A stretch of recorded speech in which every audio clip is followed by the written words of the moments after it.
All right, so we were reading the Constitution 15 minutes at a time, and we were on Article 1, Section 8.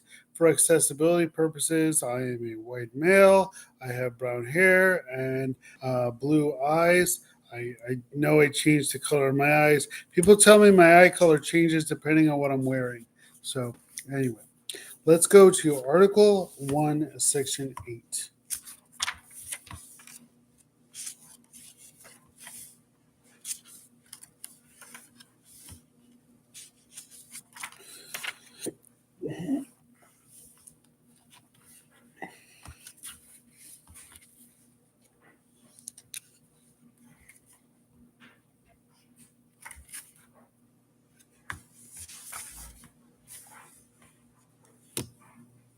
Sorry for the suspense. Article 1, Section 8. The Congress shall have power to lay and collect taxes, duties, imposts, and excises, to pay the debts and provide for the common defense and general welfare of the United States. But all duties, imports, and excises shall be uniform throughout the United States. To borrow money, so the United States has the power to do these things. To borrow money on the credit of the United States. To regulate commerce with foreign nations and among the several states and with the Indian tribes. Again, I'm just reading this as it is written. To establish a uniform rule of naturalization and uniform laws on the subject of bankruptcies throughout the United States. I've got a nose itch. I apologize.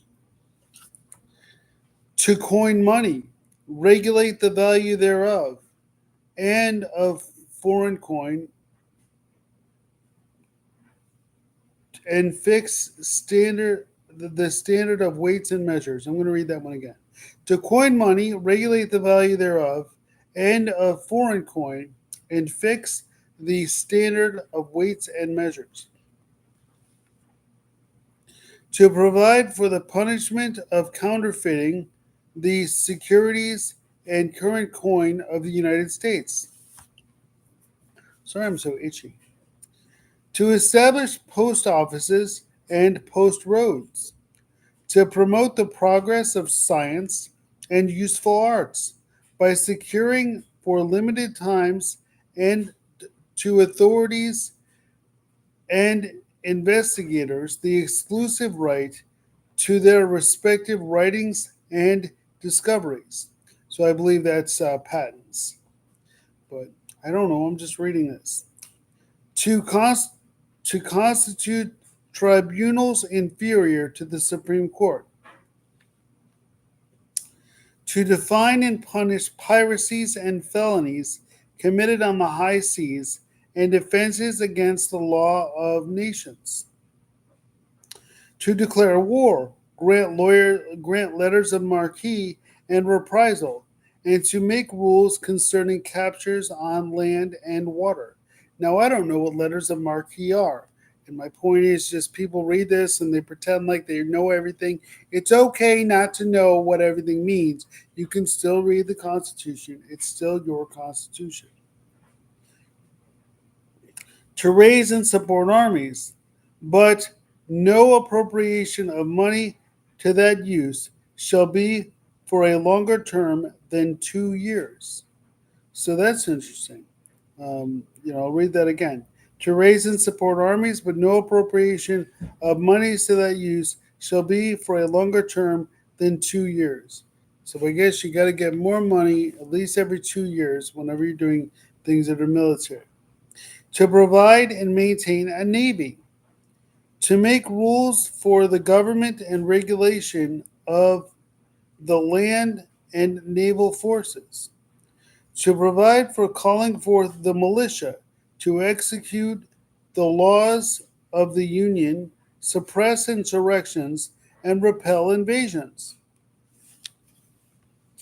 to provide for organizing, arming, and disciplining the militia, and for governing such part of them as may be employed in the service of the United States, reserving the res, reserving to the states, respectively, the appointment of the officers and authorities and authority of training the militia according to the discipline prescribed by Congress.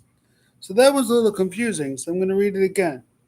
To provide for organizing, arming, and disciplining the militia, and for governing such part of them as may be employed in the service of the United States, reserving to the states respectively the appointment of officers and authority of training the militia according to the discipline prescribed by Congress. So I don't know how we're doing that thing with officers and the states because I thought everything is now done by one U.S. military. But this is what we're reading. We're reading the text of the Constitution. To exercise exclusive legislation in all cases whatsoever over the district not exceeding 10 miles square, as made by cession of particular states and the acceptance of Congress, become the seat of government of the United States, and to exercise like authority over all places purchased by the consent of the legislature of the state in which the same shall be, for the erection of forts, magazines, arsenals, dockyards, and other needful buildings. And so I believe that is the creation of the District of Columbia, and basically saying we have federal property like federal forts and federal buildings, I think. To make all laws which shall be necessary and proper for carrying into execution the foregoing powers, and all other powers vested by the Constitution in the government of the United States or in any department or office thereof. So that was Article 1, Section 8.